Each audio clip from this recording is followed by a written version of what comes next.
स्वागत है, आप देख रहे हैं आपकी बार किसकी सरकार। आपके सामने रख रहे हैं इंडिया टीवी CNX का मध्य प्रदेश का फाइनल सर्वे। अभी तक 179 सीटों का सर्वे आपकी स्क्रीन पर आ चुका है। नतीजा आप देख रहे हैं, 90 पर कांग्रेस पहुंची हुई है, बीजेपी पहुंची है 86 पर कांग्रेस पार्टी।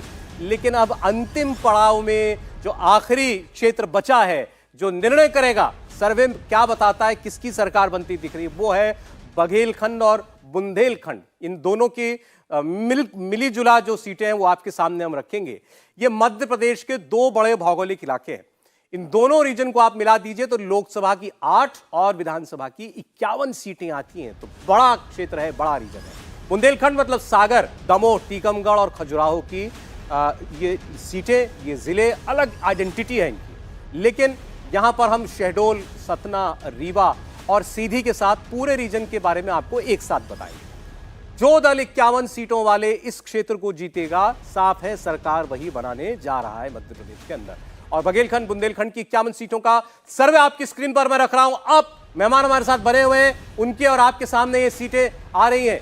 बीजेपी 29 सीटें, कांग्रेस पार्टी 21 सीटें जीतती हुई हमें दिखाई दे रही है। बघेलखंड और बुंदेलखंड में बीजेपी यहां पर बाजी मारती हुई दिखाई दे रही है। यहां बेहतर प्रदर्शन बीजेपी करती दिख रही है। कांग्रेस पार्टी से 8 सीटों का फासला इस अंतिम इलाके के अंदर दिखाई दे रहा, और यह गैप डिसाइसिव, निर्णायक गैप साबित हो सकता है। हमारा ओपिनियन पोल कम से कम इस निष्कर्ष पर पहुंचा है। और इसी के साथ आप देखिए, पूरी 230 सीटों का सर्वे आपकी स्क्रीन पर आ चुका है। भारतीय जनता पार्टी हमारे सर्वे के मुताबिक मध्य प्रदेश में एक बार फिर पूर्ण बहुमत की सरकार बना सकती है।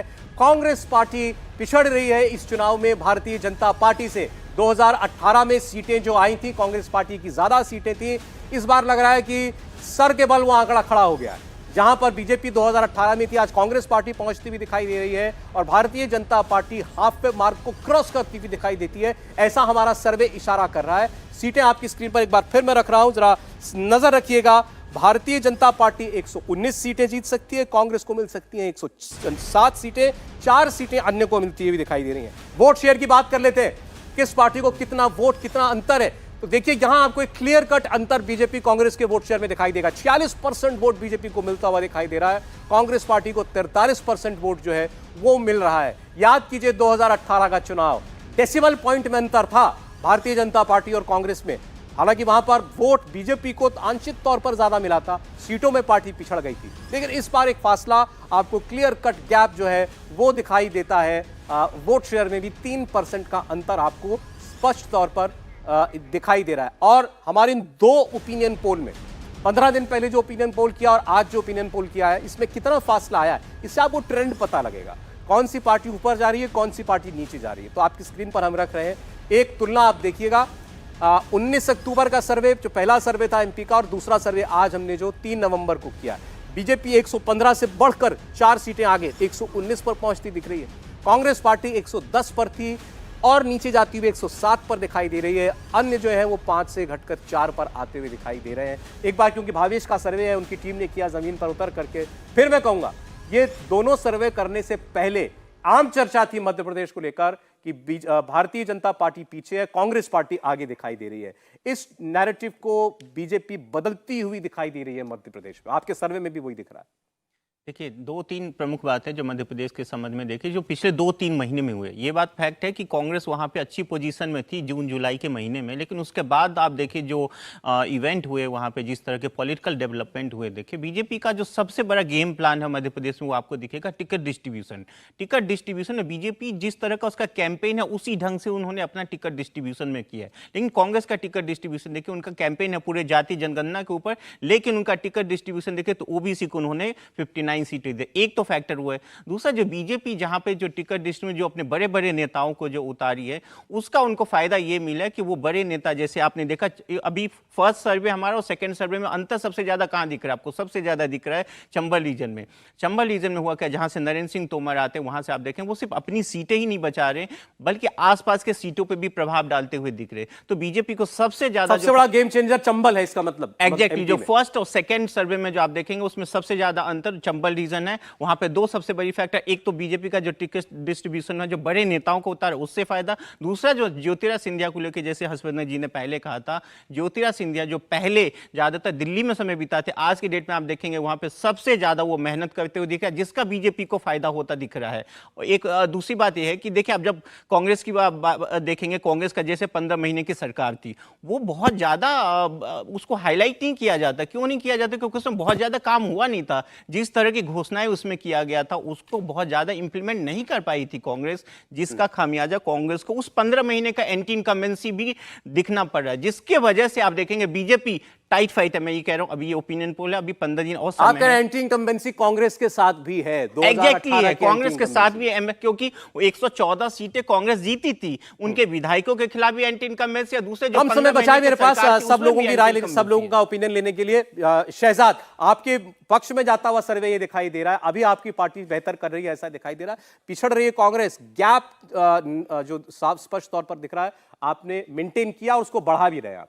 देखिए, इसके पीछे कारण यह है कि 15 महीने का जो एक्सपीरियंस और अनुभव रहा मध्य प्रदेश की जनता का, उन्होंने कहा है अब कि नहीं चाहिए धोखा, कांग्रेस को कभी नहीं देंगे मौका। उनको पता है कि कांग्रेस को वोट देना मतलब सिमी को वोट देना, एक प्रकार से सिमी के हब बनाने के लिए वोट देना, कांग्रेस को वोट देना मतलब कि बीमारू राज्य बनाने के लिए वोट देना, कांग्रेस को वोट देना मतलब धोखे को वोट देना, कांग्रेस को वोट देना मतलब उस व्यक्ति को वोट देना जो कन्या पूजा को नौटंकी कहता है। इसीलिए मध्य प्रदेश की जनता जो है वो बहुत समझदार है और उन्होंने कहा है कि इस बार तो जितने पहली बार दिए थे 2018 में, उससे भी कम देंगे। चरण सिंह सापरा साहब, आपका नजरिया। देखिए, मध्य प्रदेश की जनता ने देखा है कि डबल इंजन की सरकार का ट्रिपल भ्रष्टाचार हुआ पिछले 18 वर्षों में। और 18 वर्षों में, जैसे मैंने पहले बताया कि इनके कुकर्म, लूट झूठ की सरकार, ये तमाम सारी चीजें जो है ये जनता ने खुद वहां पर देखी है। अब ये कितने ही पैतरे वापर ले, ये उसका ध्रुवीकरण करने का प्रयास करे या कोई और मुद्दों की काम की बात ये करते नहीं है। भारतीय जनता पार्टी का एक भी नेता मध्य प्रदेश के अंदर जो है वो ये बात नहीं कर रहा कि महंगाई किस तरह से कम होगी, ये बात नहीं कर रहा कि बेरोजगारी किस तरह से कम होगी। ये इधर उधर की बातें करते हैं, ध्रुवीकरण करने की बातें करते हैं। ये इनका जो मापदंड है ना, इनके दोहरे मापदंड और इनका पाखंड, ये जनता ने देखा है। ये कर्नाटक के अंदर मध्य प्रदेश का बेरोजगारी दर और राजस्थान राजस्थान का बेरोजगारी दर और मध्य प्रदेश का बता दो। यहाँ भी वो नहीं कर रहे, अब बीच में क्यों बोल रहे हैं? नहीं, बीच में आपने मुझ पर आरोप देखिए, लगाया। बात ठीक है शहजाद जी, प्लीज बोलिए, कंप्लीट करने दीजिए। ये स्टूडियो में खड़े रहने का ये आपको एडवांटेज। बोलिए सापरा जी, आपकी बारी है। तो मेरा कहने का मतलब ये है कि धरातल के जो मुद्दे हैं उस पर भारतीय जनता पार्टी बात नहीं करती है। कर्नाटक में भी यही हो रहा था, बजरंग बली से लेकर के सारा इन्होंने पैतरे सारे अपनाए, मोदी गारंटी वहां भी थी। ठीक है सर, मोदी गारंटी सर देखिए, यहाँ तो अब जो नतीजे हैं हम उस डेटा पर बात कर सकते हैं सापरा साहब। डेटा के हिसाब से तो दिख रहा है कि आप पीछे, बीजेपी आगे सरकार बनाते हुए दिख रहे हैं, हमें सर्वे में ऐसा लगता है। आप इससे सहमत होंगे, मुझे मालूम है। एक चीज पर मैं आपकी राय चाहता हूं कि जो चंबल का इलाका था, ज्योतिरादित्य सिंधिया जो जिन्होंने 18 में आपकी सरकार गिराई और इनकी बनाई, इस बार सर्वे में ये ऐसा लग रहा है कि वही चंबल जो है वो महत्वपूर्ण होता हुआ दिखाई दे रहा है, डिसाइडर बनता हुआ दिखाई दे रहा है, क्योंकि बीजेपी बहुत पिछड़ी थी वहां पर, अब थोड़ा बेहतर करती दिखाई देती है। ज्योतिरादित्य सिंधिया का फैक्टर उसमें महत्वपूर्ण है। नहीं, मुझे नहीं लगता। देखिए, 2018 में जो कुछ हुआ, जिस तरह से भारतीय जनता पार्टी ने चोरी की सरकार बनाई, जिस तरह से भारतीय जनता पार्टी ने खोखो का आदान प्रदान करके सरकार बनाई है, तो धरातल पर लोगों ने देखा। यही कर्नाटक में हुआ था, लोगों ने इनका साथ दिया कि नहीं दिया, ये आप सबके सामने है। तो यहां पर भी यही होगा, जनता इनका साथ नहीं देगी, क्योंकि जनता को पता है कि ये चोरी से सरकार बनी है और अब चोरी से सरकार वापस नहीं बनेगी। चलिए सर, ठीक है सर, अब वो हम 3 दिसंबर को डिसाइड करेंगे। हर्षवर्धन जी और संजीव जी की राय में ले लूं। संजीव जी के पहले, देखिए, चंबल नहीं बनाई थी पिछली बार कांग्रेस की सरकार, जब पहले कमलनाथ मुख्यमंत्री बने, फिर दिग्विजय, माफ कीजिएगा, ज्योतिरादित्य सिंधिया आ गए तो बीजेपी की सरकार बनी, और इस बार भी लग रहा है चंबल सबसे ज्यादा महत्वपूर्ण है।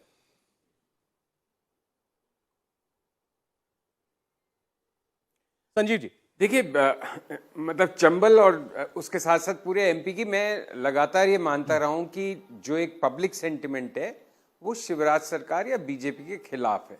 लेकिन उसके साथ साथ मैंने लगातार ये भी कहा है कि ऑर्गेनाइजेशनली बीजेपी बहुत स्ट्रांग है मध्य प्रदेश में, बीजेपी और आरएसएस उनकी।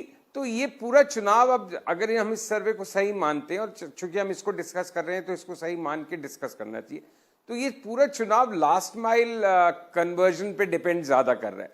तो एक जो माहौल था उसको काफी हद तक बीजेपी ने शायद मैनेज किया अपने प्रमुख चेहरे उतार के मैदान में। मेरे ख्याल से मैं ज्योतिरादित्य का आप जितनी बात करें उतनी नरेंद्र सिंह तोमर भी रेलेवेंट है, और क्या नरेंद्र सिंह तोमर भी एक संभावित चेहरा हो सकते हैं अगर बीजेपी की सरकार बनती है तो मुख्यमंत्री के, उस पर भी काफी चर्चा है। सो कुल मिला के बीजेपी ने वो जो फर्स्ट लिस्ट में सरप्राइज दिया था काफी सारे अपने एमपीज और मिनिस्टर्स को उतार के, वो कहीं शायद जैसे भावेश ने कहा कि टिकट डिस्ट्रीब्यूशन उनकी एक स्ट्रेंथ रहा, और वो बड़े चेहरे अपनी सीट के साथ साथ आसपास के एरिया का भी माहौल चेंज करने में शायद सफल हो रहे अकॉर्डिंग टू दिस सर्वे। तो वो एक बड़ा कारण है। सिर्फ चंबल के अंदर मेरे गले अभी भी वो बात नहीं उतर रही है, क्योंकि बाय एंड लार्ज हमने देखा है कि भारतीय मतदाता डिफेक्टर्स को पनिश करता है, रिवॉर्ड नहीं करता। तो अगर वैसा हो, उसका रिवर्स हो रहा है, तो उस पर तो टिप्पणी में 3 दिसंबर को ही बेहतर कर पाऊंगा। नहीं, ठीक है। और आपने नरेंद्र सिंह तोमर का नाम लिया, केंद्रीय मंत्री है, उनको उतारा चुनाव में, उनका भी महत्वपूर्ण रोल है। अब चूंकि वो ज्योतिरादित्य सिंधिया दोनों चंबल से आते हैं, तो चंबल ओवरऑल जो है वो बीजेपी के लिए इस बार कुछ बेहतर हो रहा है, ये हम कह सकते हैं। और जो बीजेपी की कमजोरी बताई जा रही थी कि सांसदों को, मंत्रियों को उतारना पड़ रहा है सेंटर के, ऐसा लग रहा है कि वो पैंतरा जो है बीजेपी के लिए काम कर रहा है अभी तक। हर्षवर्धन जी। सौरभ जी, मुझे लगता है कि 2018 की बात करेंगे तो 23 समझ में उसमें 2 बात। 2018 में जिस तरह से भारतीय जनता पार्टी हारी, करीब 1% के आसपास, थोड़ा सा कम, उससे मत ज्यादा रहा, लेकिन सीटें कम हो गई, 9 सीटें कम हो गई थी। भारतीय जनता पार्टी को यह समझ में आ गया शिवराज सिंह चौहान उनका सबसे बड़ा चेहरा है, लेकिन अब कहीं ना कहीं लोगों के मन में आ रहा है कि यार एक ही चेहरा, 2 दशक हो गए, कब तक ये रहेंगे, कुछ उस तरह की स्थिति थी। और उस वक्त मंदसौर में किसानों पर गोलियां चल गई थी, सपाक्स ने बड़ा कुछ किया था, सवर्ण बड़े नाराज थे। भाजपा ने इन 4 जो सरकार चली उसके साथ साथ जो संगठन के लेवल पर था उसने बहुत अच्छी तैयारी की। जो सरप्राइज एलिमेंट होता है, जो बड़े बड़े नेता उन जगहों पर उतार दिए जहां शायद ये नेता नहीं होते, तो आज ये आंकड़े भारतीय जनता पार्टी के लिए एकदम उलट होते। कांग्रेस पार्टी के लिए क्या था, वो बहुत हाई सेंटीमेंट थी, उसको लगा। और जो संजीव जी ने कहा, जो आमतौर पर इंडियन पॉलिटिक्स में प्रैक्टिस होता है, लेकिन संजीव जी वो तो 2019 में ही उलट हो गया। जो लोग ज्योतिरादित्य सिंधिया के साथ आए, बहुतायत चुनाव जीत गए भाजपा के उस पर, यानी वो फॉर्मूला गलत हो गया। और अब मुझे लगता है जो ये सर्वे बता रहा है, अभी मेरा ये मानना है कि कांग्रेस पार्टी अब 100 के नीचे जा रही है, क्योंकि अब वो अपना ग्राउंड लूज कर रही है। जिसको कहते हैं ना कि जब आप मोमेंटम एक बार क्रिएट कर लेते हैं, भारतीय जनता पार्टी ने वो मोमेंटम टाइमली क्रिएट किया, और कांग्रेस ने वहीं से वो मोमेंटम, जिसको कहते हैं कि लूज कर, जो सर्वे कह रहा है आपको 100 के नीचे, जो सर्वे कह रहा है आपकी ओपिनियन भी उसी के साथ लगभग वही ट्रेंड पकड़। चलें, ठीक है। एक सवाल, चूंकि चेहरों की बात है, और हम ये बार बार ये कहा गया कि शिवराज सिंह चौहान का चेहरा जो है उसको बचाने के लिए, एंटी इनकम्बेंसी का नुकसान ना हो, इसीलिए उसको शायद इस बार प्रमोट नहीं किया बीजेपी ने। ऐसे कमलनाथ के लिए कहा गया कि बीजेपी की तरफ से कि उनकी 15 महीने की सरकार का जिक्र बहुत नहीं किया जाता है। तो हमने जनता से पूछा, बेहतर मुख्यमंत्री कौन, किसे मानते हैं आप, बेटर सीएम? आपके सामने जवाब आ रहा है, देखिए। 43% लोगों ने शिवराज सिंह चौहान का नाम लिया कि ये बेहतर मुख्यमंत्री हैं, औरों से 40% ने कमलनाथ का नाम लिया है। 11% लोग जो हैं वो, उनका मानना है कि ज्योतिरादित्य सिंधिया सबसे अच्छे मुख्यमंत्री साबित हो सकते हैं। दिग्विजय सिंह के लिए 1% लोगों ने नाम लिया। तो इससे ही साफ है कि कॉन्टेस्ट जो है, देखिए, वो शिवराज सिंह चौहान और कमलनाथ के बीच में है, जिसमें बाजी मारते हुए शिवराज सिंह चौहान दिखाई देते हैं। अब अगर बीजेपी जीतती है तो क्या चेहरा जो है वो शिवराज जी होंगे, ये तो सबसे बड़ा प्रश्न है, और इस पर आगे बात होती रहेगी। हमारे बहुत प्रश्न हुए, कुछ प्रश्न यहां पर हमारे साथ मौजूद युवा ऑडियंस के हैं, उनके बीच में ले जा रहा हूं आपको। जी, कौन और सवाल पूछेंगे? ये देखिए, एक युवा लड़की सवाल पूछ रही है। किनसे सवाल है आपका? मेरा सर से था कि अरविंद केजरीवाल जो दिल्ली के सीएम हैं, उनकी जेल जाने की खबर आई है, तो क्या इस बात का असर मध्य प्रदेश के चुनाव में भी होगा? पहली बात तो ये कि अरविंद जी जेल नहीं गए, तो ये खबर जो आई है, ये खबर ठीक नहीं है। अरविंद जी का सम्मन था, लेकिन शायद अरविंद जी जिस तरह से कह रहे हैं, उनकी पार्टी भी कह रही है और भाजपा भी कह रही है। मुझे लगता है कि ये सिर्फ और सिर्फ दिल्ली और पंजाब में अभी असर कर सकता है। पंजाब में ना तो चुनाव है, ना दिल्ली में चुनाव है। इन राज्यों में जहां अरविंद जी कह रहे हैं कि मैं जा रहा हूं और बड़ा असर पड़ेगा, वहां पर कोई ऐसा प्रभाव नहीं है, कहीं इतनी भी स्थिति नहीं है कि वो खेल बिगाड़ सकें। और अगर कुछ थोड़ा बहुत होगा तो भले कुछ वोट पा जाए। अरविंद केजरीवाल की पार्टी कोई फैक्टर नहीं है? नहीं, कोई फैक्टर। जी, पूछिए। जी सर, मेरा नाम आदर्श प्रताप सिंह है और मैं दिल्ली विश्वविद्यालय की वाद विवाद समिति आरओ से हूँ। सर, मेरा सवाल जो है वो कांग्रेस और बीजेपी दोनों से है। सर जो करप्शन है वो ना कि मध्य प्रदेश में बल्कि पूरे देश में जो है एक बहुत बड़ा मुद्दा है। तो सर मैं जानना चाहूँगा कि जो किसी की भी सरकार बने, चाहे कांग्रेस या बीजेपी की, तो दोनों पार्टी बिना हवाई बातें करते हुए जो प्रैक्टिकल सॉल्यूशन है वो बताए कि क्या होगा, कि आपकी तरफ से क्या एक्शन लिया जाएगा। हवाई बातें तो सर कांग्रेस या बीजेपी करती हैं, लेकिन यहाँ पर आप हवाई बातें ना करें, जो प्रैक्टिकल सॉल्यूशन है वो बताएं। भ्रष्टाचार पर इसमें एक मैं अपनी तरफ से छोटा छोटा जवाब दीजिएगा, छोटा छोटा जवाब। मैं आपको एक प्रैक्टिकल चीज बताता हूं। इससे पहले हमारे देश में प्रधानमंत्री थे, बोलते थे 1 रुपया भेजता हूं 85 पैसे खा जाते हैं बिचौलिए। हमने डीबीटी और जैम ट्रिनिटी के माध्यम से ऐसी व्यवस्था बनाई कि आज जो लाभार्थी है उसके अकाउंट में सीधा पैसा जाता है। 25 लाख करोड़ मोदी जी ने प्रधानमंत्री होने के नाते भेजे गरीबों को, 25 लाख करोड़ पहुंचे और 2.5 लाख करोड़ इस देश का बचा, तो वो जैम ट्रिनिटी और डीबीटी की वजह से बचा। मतलब अगर कांग्रेस की सरकार होती तो 20 लाख करोड़ करप्शन में चले जाते। देखिए भ्रष्टाचार पर क्या किया बता रहे हैं बीजेपी वाले। कांग्रेस से सापरा साहब भी बता दें। देखिए, भारतीय जनता पार्टी ने मध्य प्रदेश में 4 लाख करोड़ से ज्यादा यहाँ पर इन्होंने कर्ज लिया है और 50% कमीशन खोरी उसमें है।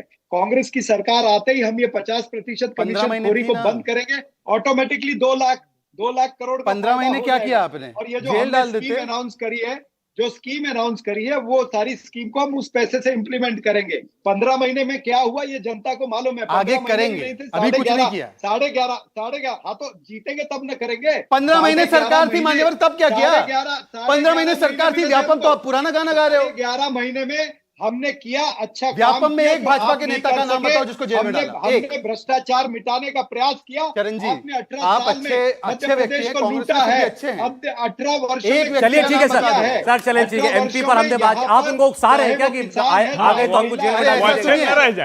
सुनिए, एक बार इनकी ये जो झूठ की दुकान है इसको बंद लगना चाहिए, ताला लगना अच्छा चाहिए। चले झूठ लग रहा है पूरे देश। अभी मध्य प्रदेश का सर्वे तो मैंने आपके सामने रख दिया। सर्वे कहता है आगे भाजपा सरकार बन सकती है भाजपा की, और ये हुआ तो बड़ी उपलब्धि होगी। लगभग 2 दशक से वहां पर भाजपा की सरकार है।